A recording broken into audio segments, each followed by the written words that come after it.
They laughed when she toasted, "To the one who always shows up broke, down on luck, still trying to matter." They stopped laughing when I said, "To the guy who just shut off the cash flow that was keeping your lights on." Hey Reddit. My family leaned on me, Jackson 32 male, for everything. Money, support, cleaning up their messes, while treating me like I owed it to them. I stayed quiet for years, kept helping, even when they lied and turned people against me. But one day, I just stopped.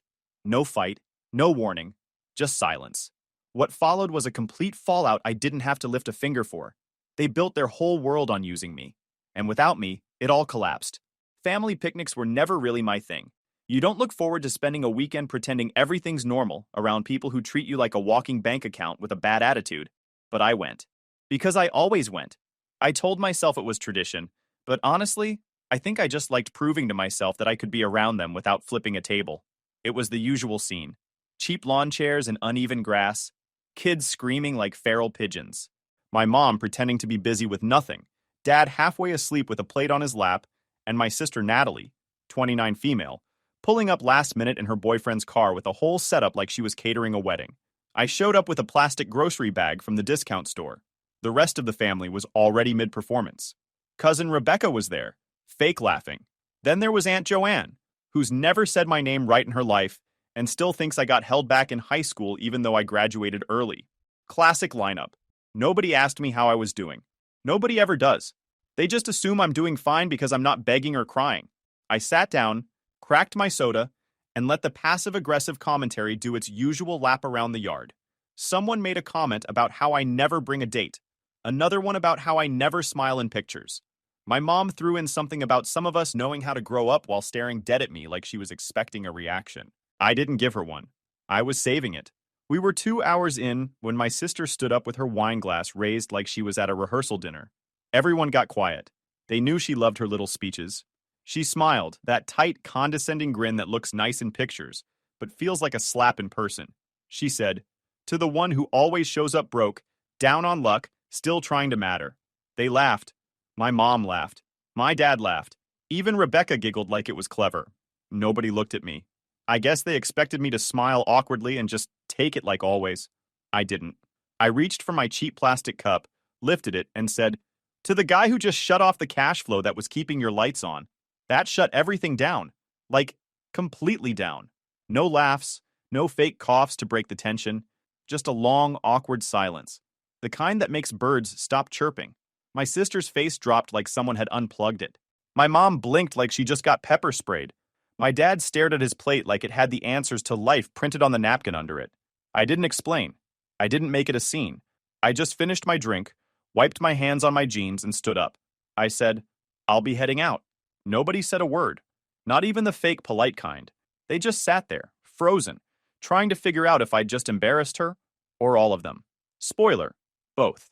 I walked to my car, didn't look back, drove home with the windows down. I didn't even feel angry. I felt clean, like I finally washed off years of built-up grime. But that was just the start. 8 days later, my phone buzzed. Text from my sister. No greeting, no apology, just, "Can you send the usual $1,200? That's how normal it had become. Like I was a subscription service. I didn't answer right away. I left the message on read and went about my day. Took a long walk. Bought myself lunch from that diner with the greasy hash browns. Basically lived like a guy who wasn't being emotionally blackmailed. Later that evening, I responded, "No." She tried calling. I didn't pick up. Then came the next text. "What do you mean, no? Are you serious? You can't just stop. It's hard right now. Ethan's been looking for work. I'm already behind." That one made me laugh a little. Ethan's been looking for work since 2020. He thinks scrolling LinkedIn counts as applying. My response? "Move in with mom and dad. They've got space." Her reply was immediate. "That's ridiculous. You're being vindictive." I told her, "Nah, just tired. Maybe try living within your means." She didn't answer after that. But the silence didn't last long. Next day, I get a voicemail from my mom. It's long, and she's clearly trying to sound calm, but she's mad. You can hear it under the fake sweet tone. She says we're family, that we help each other, that I'm blowing things way out of proportion. I text her back, "If you're that worried, help her yourself. But don't ask me to pay for people who treat me like a joke and mock while they leech on me." An hour later, my dad calls. "So you're cutting her off for real?" "Yeah." And while we're at it, maybe start prepping to cover your own mortgage. I'm not paying next month. Silence. Then a nervous laugh, like he thought I was bluffing. I wasn't. And for the first time in a long time, I could feel everything shifting. It was small at first, quiet, but it was real. They just didn't know it yet. I didn't respond to their texts for a week, not because I was trying to be dramatic or send some silent message. I just didn't care enough to bother. The silence wasn't planned. It was natural. I'd hit that point where I wasn't mad anymore. Just done. I was actually sleeping better. Then I got the email. It was one of those fraud alert things from a bank I hadn't used in years. Apparently, someone had tried applying for a credit card using my name. Not stolen identity level slick. More like, I know my brother's social because he co-signed my car once. Kind of sloppy. I stared at it for a solid minute, not even surprised. Just impressed at the audacity. I didn't have to guess who it was. There were only two people in this world who had that info. One was me. The other was currently spiraling in dupe designer sneakers. I should have locked my credit the second I cut her off, but part of me didn't think she'd stoop that low. That's on me. I reported it, froze the account, set up every alert and lock possible. If she wanted to dig herself deeper, she'd have to do it without dragging me down with her. 2 days later, she sent me a Venmo request. Not a message. Not a, hey, I'm really sorry I screwed up. Number A request. For $1,200. Labeled April Support Agreement. Agreement? Like we had a contract? She was trying to make it look like I'd agreed to send her monthly payments, like this was a scheduled service. I stared at the label on the request for a second, then declined it. I didn't block her. I wanted her to see that I saw it, and still said no. Next came the social media posts. She posted a blurry photo of her and Ethan sitting on the floor of their apartment. No furniture in sight. Captioned, when people you trusted pull the rug out, you learn to stand up on your own. New chapter, loyalty matters. The hashtags alone made me want to unplug the internet. I didn't respond. I didn't have to. The furniture in the background was the same stuff she had since college. She just moved it to the corner to make it look empty. Then the mutuals started reaching out. A guy I went to college with, Justin, messaged me. Hey man, I don't want to get in the middle, but your sister messaged me asking if I had work for Ethan. Said you're not helping anymore and they're struggling. Just wanted to check in. I laughed out loud. She was out here doing PR damage control like I'd fired her from a job she never had. I didn't bother explaining. I just replied, appreciate you checking. They'll figure it out. But it kept going. A cousin I barely talked to DM'd me a screenshot from a family group chat I'm not even in anymore. My sister was going off. Jackson cut me off over nothing. One little joke and now he's leaving us to drown. He thinks he's better than us now. That's when I snapped. Not angry, slam your desk snapped. Just hit my limit snapped. I sent her a message, short and clean. You applied for credit in my name, sent me a fake invoice, and now you're dragging my name through chats I'm not in. You sure this is just about a joke? She read it instantly but didn't reply. I figured that was it. Nope. She called. Twice. I didn't answer the first one, but she left a voicemail. Her voice was shaking, not from crying, more like pure rage. Are you seriously trying to ruin me over a stupid joke? You know how hard things have been. I was just kidding. That toast was nothing, and now you're letting my life fall apart? I didn't respond. 10 minutes later, she showed up. At my place. I live in a small apartment complex, nothing fancy, but quiet. Seeing her worn Subaru parked out front was like seeing a peacock in a parking lot. Didn't fit. I opened the door, didn't say anything. She stood there in oversized sunglasses, no makeup, hair pulled back. The raw and vulnerable look, probably on purpose. She didn't wait. You're letting this get way out of hand. People are talking. You think you're proving a point, but you're making things worse. I stepped aside and said, 5 minutes. That's it. She came in, looked around like she expected me to be living large, like she was searching for a reason to say, oh, so this is what you're doing with your money now? There wasn't one. I had a couch, a cheap TV, some laundry on the chair. Just life. She sat down, crossed her legs, and said, you humiliated me. In front of everyone, over nothing. I didn't sit. I stayed standing. You mocked me in front of everyone, while I was paying your rent. That wasn't nothing. That was you being comfortable disrespecting the person keeping you afloat. She rolled her eyes. I didn't mean it like that. I nodded. And you didn't mean to apply for a card in my name either? Or label that payment request like we had a deal? Or message people trying to spin the story? She stayed quiet. I added, you're not struggling because I cut you off. You're struggling because you lived like I'd never stop. She stood up fast. So that's it? You're just done? You want me to crash and burn so you can feel righteous? No, I said. I just want out. I want my name out of your bills, your mess, your reputation. You handle your life, I'll handle mine. She didn't cry. She didn't beg. She just stared like she couldn't believe I wasn't folding. Like this version of me wasn't the one she was used to. Then she left. Didn't slam the door. Didn't say goodbye. She just left. I locked the door, sat on my couch, and opened the app for my credit report. Spent the next hour locking down every trace of access she might still have. I wasn't angry. I was thorough. That's the thing they never got. Once I'm done, I'm done. And something told me. This was only her warm-up. I was right. It started 2 days later with a text from my mom. No, hello. No, how are you? Just, your dad collapsed in the driveway. Ambulance took him to the ER. It's bad. I didn't want to tell you, but it's serious. Attached was a photo of my dad in a hospital gown, looking half asleep in a bed. The angle was off, like someone took it from behind a curtain. It looked real enough at a glance, but something felt off. No visible wristband, no monitor cables. The wall behind him was way too clean. I zoomed in. The food tray said, sample only. I didn't answer. Not yet. A few hours later, another text. This time from my sister. You can at least respond to mom. He's your dad. Then came the kicker. A PDF attachment titled erbillmay.pdf with a total of $6,450. I opened it. Supposedly, it was from a nearby hospital. Looked halfway professional. Had their logo, fake breakdown of services, emergency evaluation, cardiac exam, advanced triage. Except, I'd seen this logo before. Not at the hospital. On Canva. I dragged the file onto my desktop and right-clicked Properties, Details. File created that morning. Author? My sister's laptop username. Not even renamed. Just straight up created and sent like I wasn't going to check. They really thought I was that easy. I didn't say anything right away. I just called the hospital. Gave them the name, date, situation. They politely told me there had been no ER admissions under that name. Nothing on record. No billing. Nothing. I screenshotted the call log and saved it next to the fake invoice. My folder was getting thick. Then I checked Facebook. My cousin had posted something weird. A GoFundMe link titled, Help Our Dad Recover, with a sob story underneath. Our dad collapsed from stress. We've been abandoned by the only person who could help, and we're trying everything to raise funds. Anything helps. Even just a share. It didn't say my name, but it didn't need to. The family comments filled in the blanks. Unbelievable that Jackson could do this. He always seemed cold, but this is another level. We're praying for you guys. You don't deserve this. They made me the villain in public. Meanwhile, I was sitting at my desk, looking at a fake bill made in Canva, watching donations trickle in from people who didn't even like them. $20 here, $50 there.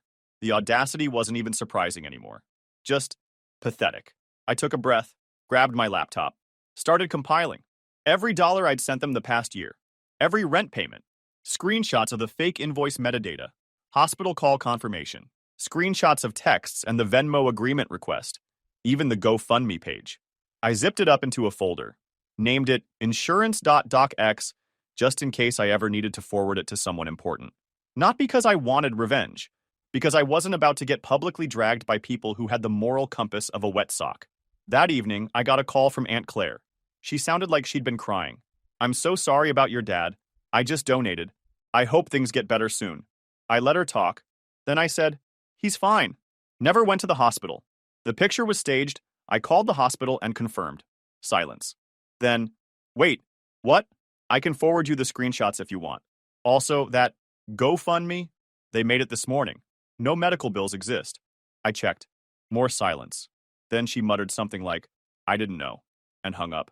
I knew that had spread faster than the fundraiser. The next morning, the GoFundMe was gone. So were most of my cousin's posts. But the damage was already done, on their end. They'd shown everyone just how far they were willing to go, and I wasn't playing cleanup for their mess. Then Mom called. I let it go to voicemail. She didn't yell this time. She sounded cornered. Your dad's fine. He got lightheaded, that's all. We didn't mean to scare you. Things have just been hard lately. We're doing our best, Jackson. No apology, no owning up to the fake bill, no mention of the fundraiser lie, just backpedaling with soft tones and loose words. I saved the voicemail, added it to the folder. That same day, I got a screenshot from another cousin. Apparently, my sister had messaged her directly asking for a small loan of $2,000 and said I'd pay her back. Yeah, she used my name.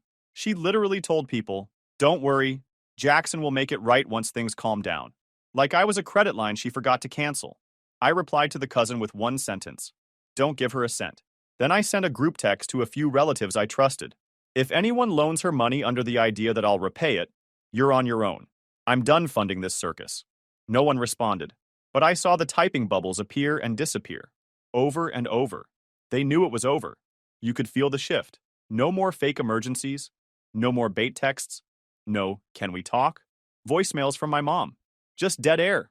Like they were regrouping, trying to figure out how to operate without the one guy who never told them no. I figured they'd go quiet for a bit. Maybe even back off. I was wrong. It started with a random phone call from a number I didn't recognize. I let it ring out like I always do, then checked the voicemail. "Hi, this is Melissa with Trinity Collections Group. We're looking for Natalie. Listed you as a financial emergency contact. If you could have her call us at..." Deleted it. 2 hours later, another one. Different company, same story. Apparently, my sister had been listing me as her fallback for years. Credit cards, payday loans, one even from some shady credit rebuilding company with a website that looked like it was built in 2004. Every time I ignored a call, another voicemail would show up. They were closing in fast. Like the second the family cash flow stopped, every unpaid debt started crawling out from under the rug. I didn't respond. I didn't even bother texting her. What was there to say? She spent years flexing a lifestyle she couldn't afford. Now the due date was here, and the bill didn't care who she blamed. Neither did I. The real punch came a few days later. Even Rebecca, who usually posts more selfies than sends, started sending me court site links and screenshots. I guess even she couldn't scroll past the wreckage this time. "Hey, just saw Natalie's name on one of those court filing sites. Is she being sued?" I didn't answer. I didn't have to. I went to the site, typed in her name. There it was. 2 lawsuits, one from a bank, the other from a debt consolidation group claiming she falsified her income on the application. Fraud. Not federal level, but enough to land her in deep trouble. Turns out she'd already been under investigation for months. Quiet stuff, background checks, flagged apps, bounced info. The lawsuits didn't cause the storm.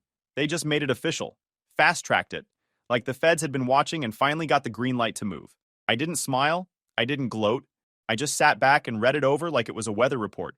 Storm's here. Grab an umbrella. Or don't. 3 days later, Ethan was gone. Not moved out slowly over time, gone. Vanished.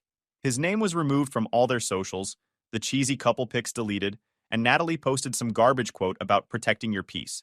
Classic deflection. I knew what happened before anyone told me. He dipped. Probably the second things got real. No more rent covered, no more bougie takeout every night, no more pretending they were in a Netflix rom-com. Just bills, lawsuits, and unpaid utilities.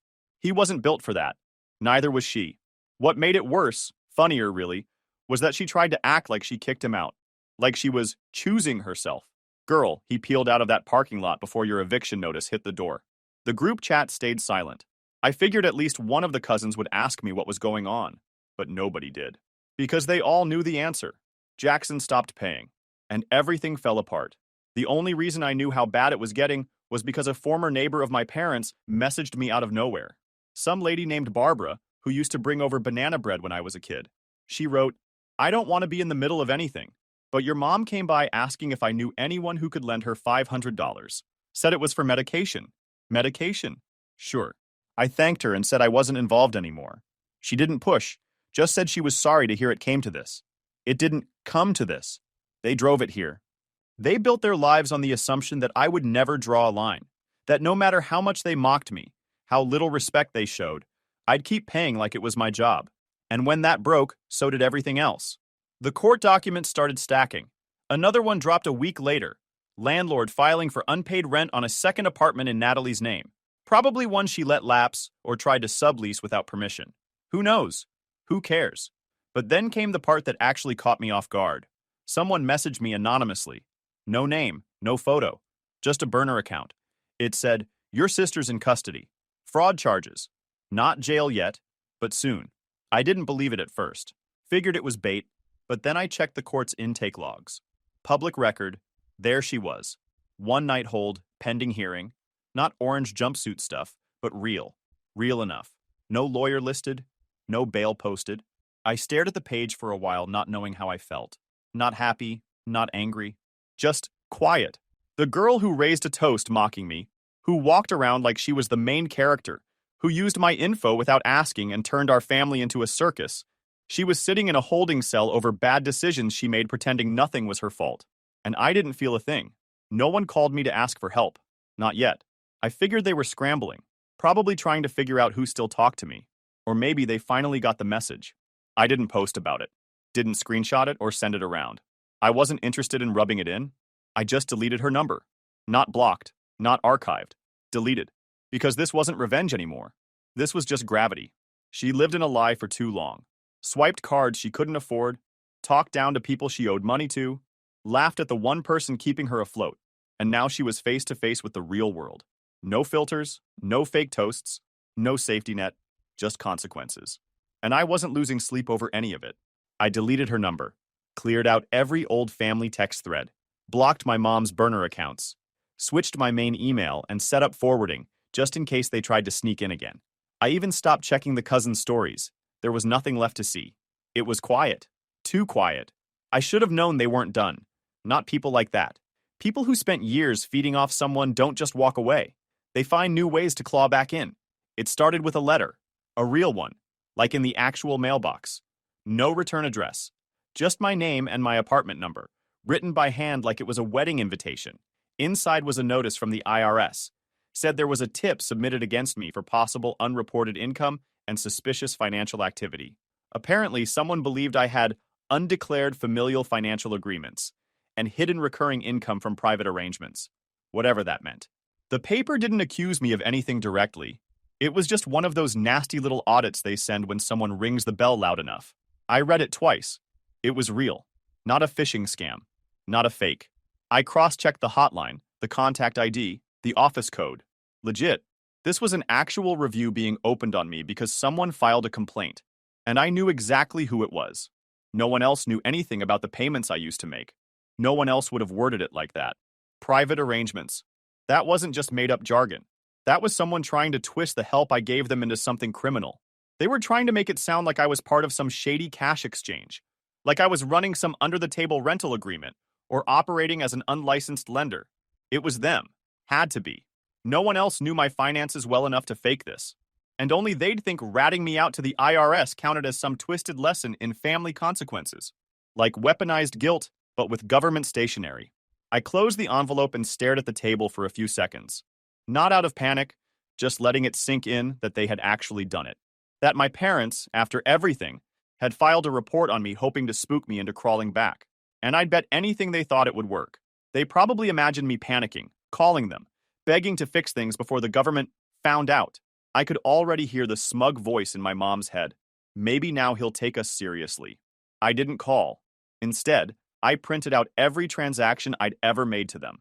I pulled old messages, texts where they casually admitted things like, "Thanks for covering the rent again," or "Can you send the usual amount?" Stuff they never thought would come back around. Then I called my accountant. She picked up on the second ring. "I just got flagged for a review," I said. "Someone submitted a complaint anonymously, claiming I had unreported financial activity tied to family."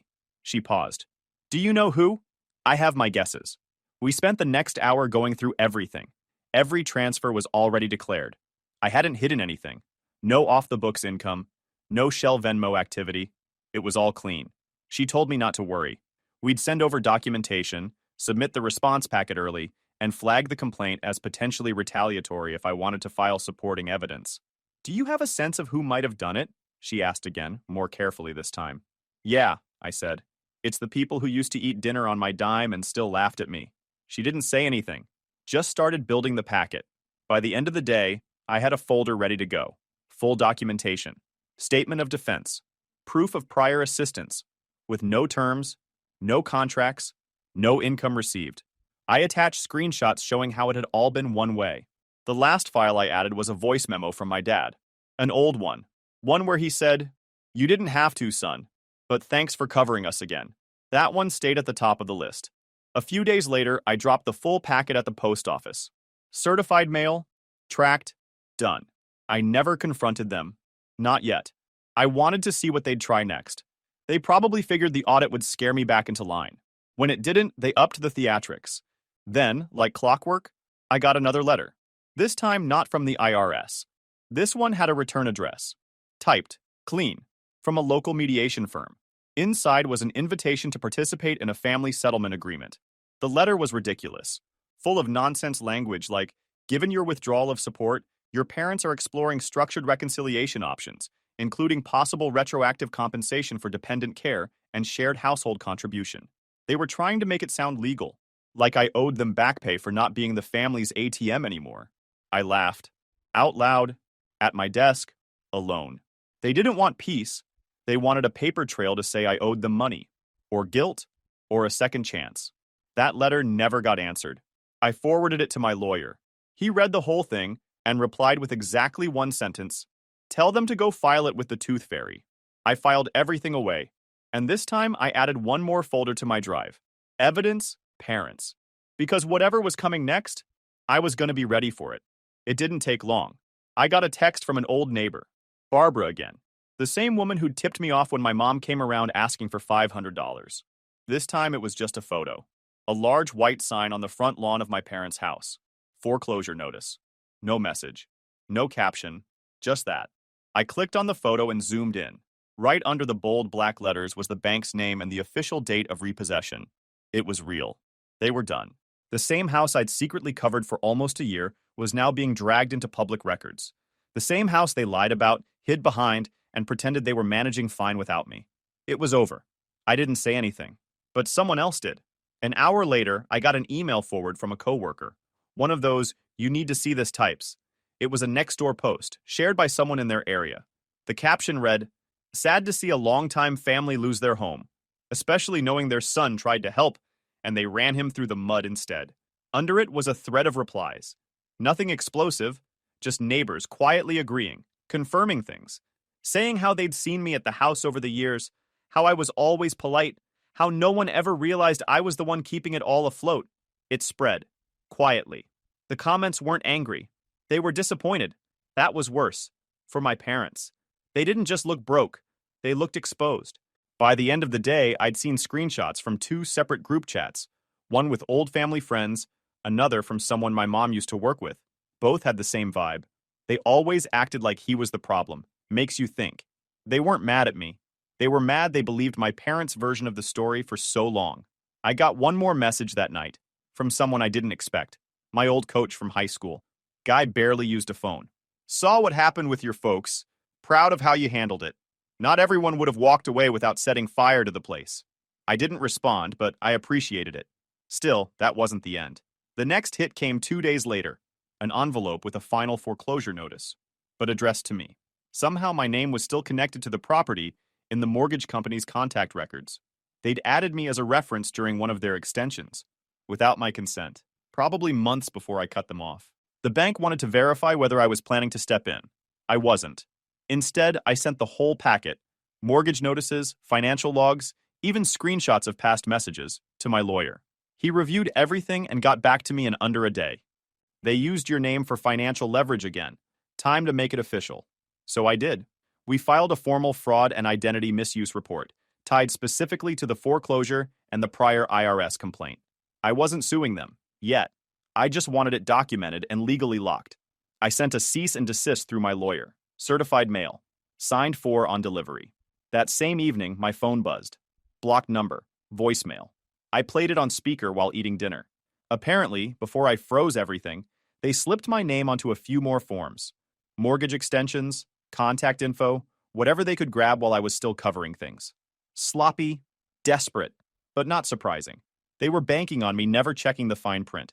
It was my mom. Her voice was soft, cracked, like she was trying to sound fragile. "I know you're angry. I know things got complicated, but your dad is not doing well, and this whole situation has been so hard on us. I don't understand how you can be okay with letting us go through this alone. We're your parents." Not a sorry in sight, just that whiny tone in a guilt costume. I saved the recording, labeled it, and added it to the archive. Next day, I got an update from the lawyer. They'd responded to the cease and desist through email. Sloppy. Their reply wasn't emotional. It was laughable. They claimed the financial help I'd provided created a reasonable expectation of continued assistance, and that cutting them off without notice had caused irreparable financial distress. My lawyer read that and said, "That's not how law works. That's how manipulation works." We filed a formal response that closed any financial liability. It was over. They could scream into the void all they wanted. Nothing would change. Later that week, a real estate agent I knew messaged me a listing. "Thought this might interest you? Familiar address?" It was their house, already posted, bank-owned, listed publicly, stripped of all the furniture. The photos showed empty rooms, torn carpet, one broken blind still hanging in the dining room, a few old decorations still nailed to the walls like they'd run out of time or energy to finish packing. The house didn't just look empty, it looked abandoned. And for the first time in years, I felt peace.